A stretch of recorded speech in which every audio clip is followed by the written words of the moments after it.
বিশ্বাসভঙ্গ, প্রতারণা এবং প্রায় ২৯,৫০,০০০ টাকা আত্মসাতের গুরুতর অভিযোগ এনে বড়লেখায় সংবাদ সম্মেলন করেছে ফ্রান্স প্রবাসী নাজিম উদ্দিনের পরিবার।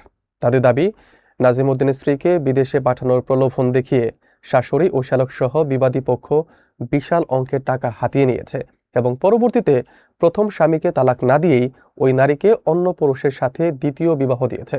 ভুক্তভোগী পরিবারটি প্রশাসনের হস্তক্ষেপ কামনা করে ইতিমধ্যেই আদালতে একটি মামলা দায়ের করেছে, যেখানে তাদের কাছে প্রতারণার সকল প্রমাণাদি রয়েছে বলে দাবি করা হয়েছে। বিস্তারিত থাকছে আলী ওবায়দী মনের প্রতিবেদনে। ফ্রান্স প্রবাসী নাজিম উদ্দিনের পরিবারের পক্ষ থেকে তার চাচাতো বোন জানান, বিগত ৮ তারিখে কলাচূড়ার নাজিম উদ্দিনের সাথে হাটবন্দরের তানজিল আক্তার সামিয়ার ইসলামী শরিয়া মোতাবেক ভিডিও কলের মাধ্যমে ৮,৫০,০০০ টাকা দেনমোহরে বিবাহ সম্পন্ন হয়েছিল। বিবাহের কিছুদিন পর শাশুড়ি আমিনা বেগম, শ্যালক তামিম আহমদ এবং তানিশা জান্নাতিবা নাজিম উদ্দিনকে তার স্ত্রীকে যুক্তরাজ্য পাঠানোর প্রস্তাব দেন, যাতে পরে তাকে ফ্রান্সে নেওয়া সহজ হয়। এই ভিসার প্রক্রিয়াকরণের জন্য তারা ২৭ লক্ষ টাকা দাবি করেন।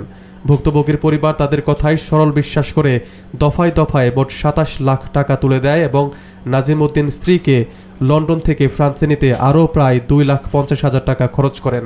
সব মিলিয়ে মোট ২৯,৫০,০০০ টাকা বিবাদী পক্ষের হাতে তুলে দেওয়া হয়। সবচেয়ে মর্মান্তিক ঘটনাটি ঘটে যখন স্ত্রী ফ্রান্সে পৌঁছান। সেখানে নাজিম উদ্দিন জানতে পারেন যে বিবাদীগণের প্ররোচনায় তার স্ত্রী প্রথম স্বামীকে তালাক না দিয়েই গোপনে তারেক আহমদ নামের অন্য এক ব্যক্তিকে দ্বিতীয় বিবাহ করেছেন, যার প্রমাণ হিসেবে পরিবারের হাতে একটি কাবিননামাও আসে। ভুক্তভোগী পরিবার অভিযোগ করেন, ১ নং বিবাদী মেয়ে তাদের ছেলের বৈধ স্ত্রী থাকা সত্ত্বেও বিবাদীগণ লোভের বশে সত্য গোপন করে টাকা আত্মসাতের হীনমানসে তাকে দ্বিতীয় বিবাহ দিয়েছিলেন।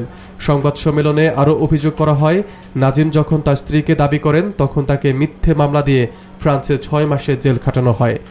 পাওনা ২৯,৫০,০০০ টাকা ফেরত চাইলে বিবাদীগণ গত ২৫ তারিখে হাটবন্ত সাকিনস্থ তাদের বাড়িতে পরিবারটিকে গালিগালাজ ও হুমকি ধামকি দিয়ে তাড়িয়ে দেন এবং সমস্ত লেনদেন অস্বীকার করেন।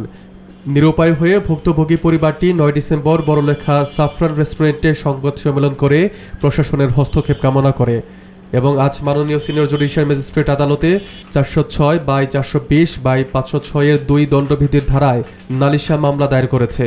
তাদের কাছে ব্যাংক স্টেটমেন্ট, ২টি কাবিননামা, পাসপোর্ট, টিকিট এবং দ্বিতীয় বিবাহের ছবিসহ সকল প্রমাণাদি রয়েছে বলেও তারা দাবি করেন।